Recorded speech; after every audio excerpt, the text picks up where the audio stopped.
Hey guys, I'm giving you a view here of part of our free-range deer herd from our kitchen window. I see 1, 2, 3, 4, 5. There's 5 out there right now. And maybe 10 minutes or so ago there was about 12 or 15. I got something going on out here today, and I'm getting ready to go out here and investigate and show you something that I made a video of about 6 weeks ago when it happened, that I uploaded and then within a minute deleted because I didn't want to sound crazy. Look at that squirrel. They're everywhere. Okay, so here's what's going on. Earlier today, I hung a Himalayan salt block lick for my deer up underneath one of the pine trees right over here just inside the wood line. So I came back into the house, tried to take a nap, but I couldn't because my mind's just thinking about something I heard out there in the woods. So I kept looking out the window, and I saw the deer come down from the top of the hill up here, make their way down this way like they always do, and they actually stopped, were investigating the salt. And so I was all excited looking out the window, watching the deer investigate their new salt, and then all of a sudden they ran like something scared them into this field. And they stood here for several minutes and just kept looking back into the woods. Half the herd, I'm going to zoom back out, give you the actual view I have from here. Half the herd actually went back up into the woods, but this other half has stayed here. Now, they're feeding on grass. They keep looking over there in the woods. I opened the window a few minutes before I started recording, not to record, but to listen. I wanted to see if I could hear anything back there. And I've been watching, but it's starting to fog up back there. But guys, I'm going to go out there and I'm going to walk over and check that salt block. And I'm going to show you something that scared the dickens out of me about 6 weeks ago and actually caused me to stop going into the woods and telling ghost stories just before Halloween. So we might scare our deer off going out there. So while I show you this tree, which several people have kind of mentioned could be evidence of a wood booger slash Bigfoot slash Sasquatch. I guess this creature has many different names. But I'm just going to simply present the evidence to you, tell you the story behind it, and then you decide. Here comes another deer over there. See that one? We have such a huge herd of free-range deer. I mean, we see more than 20 at a time. There might be as many as 40 deer in this herd. Alright, so let me get my boots on and we're going to head outside. Alright, so we're outside now, and the squirrels took off running. Big flock of some kind of birds over there took off running. And I guess my deer are going to wander into the woods there. Now they're going back towards the salt block. So whatever spooked them from out of there is gone.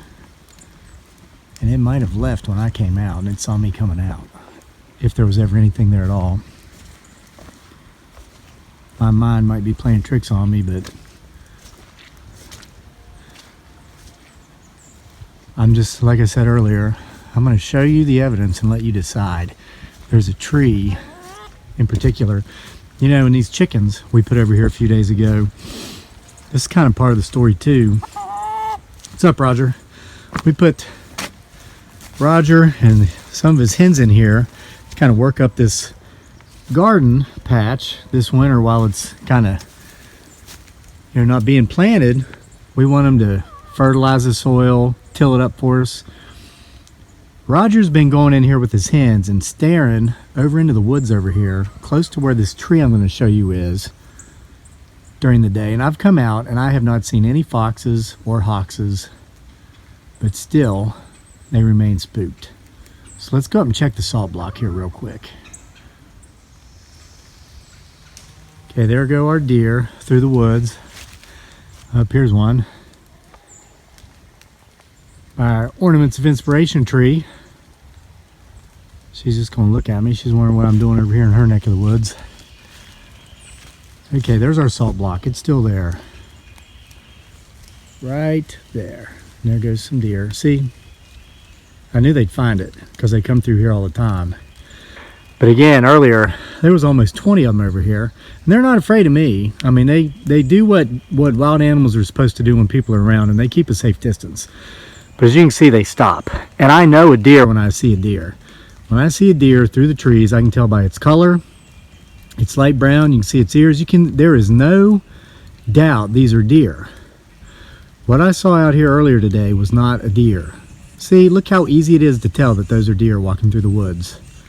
You can distinctly see their four legs. You can see their white tails and ears as they shake them.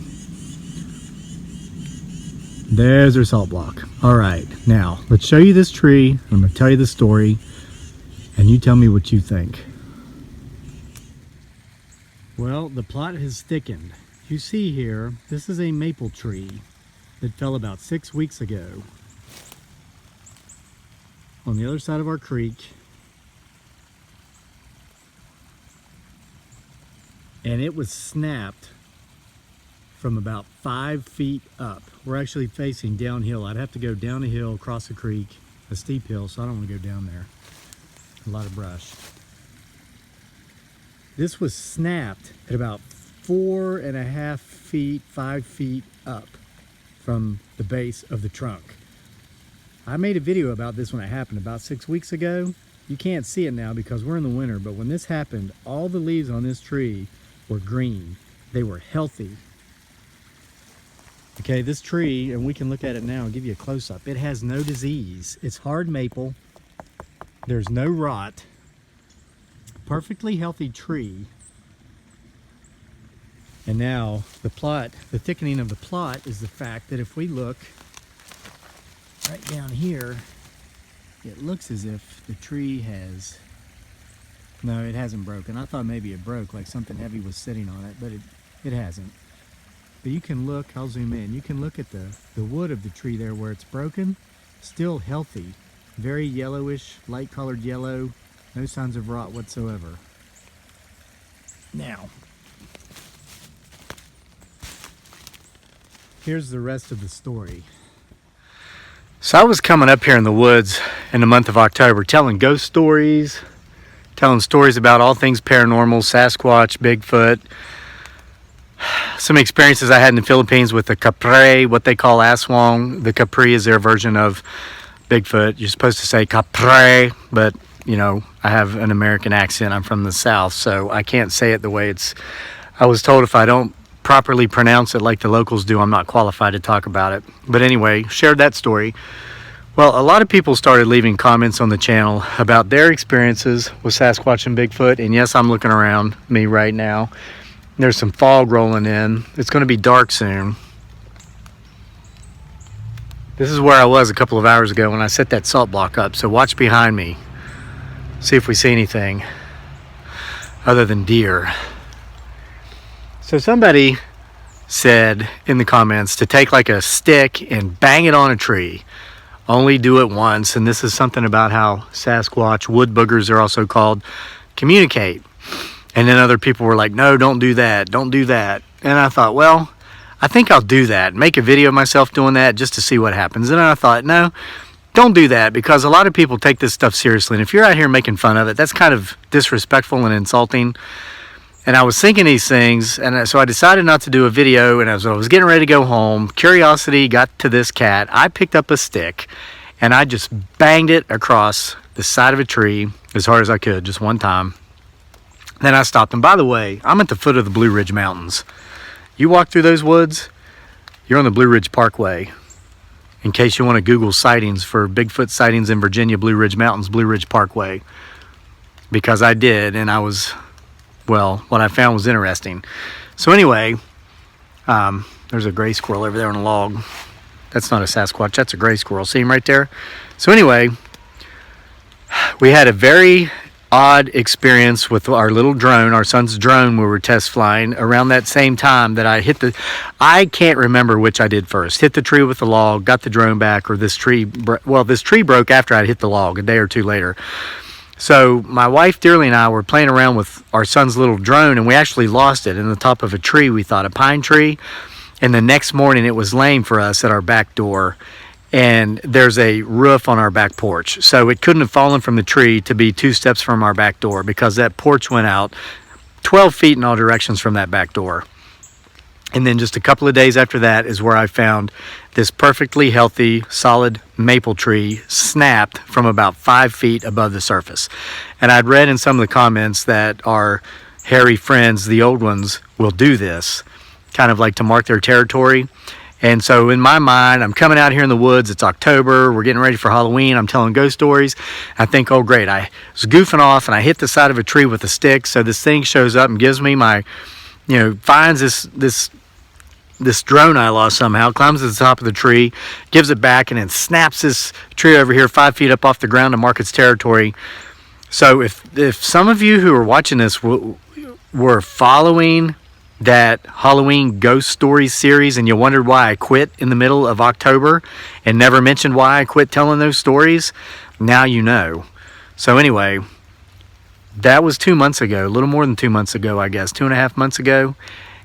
And now with this thing going on with the salt block today, while I was hanging that, watching the deer get startled out of the woods, I just finally decided to come out and tell you the story about the tree. So I don't know what's going on, but I am going to be keeping an eye on things going forward, and I'm keeping an open mind. I'm keeping my mind open to all possibilities. Is it a wood booger? Is it a Sasquatch? Is it a Bigfoot?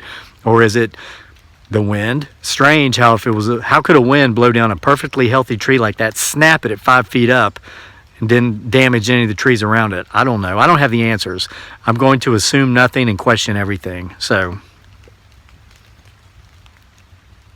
and yes, I'm going to be looking over my shoulder when I'm out and about.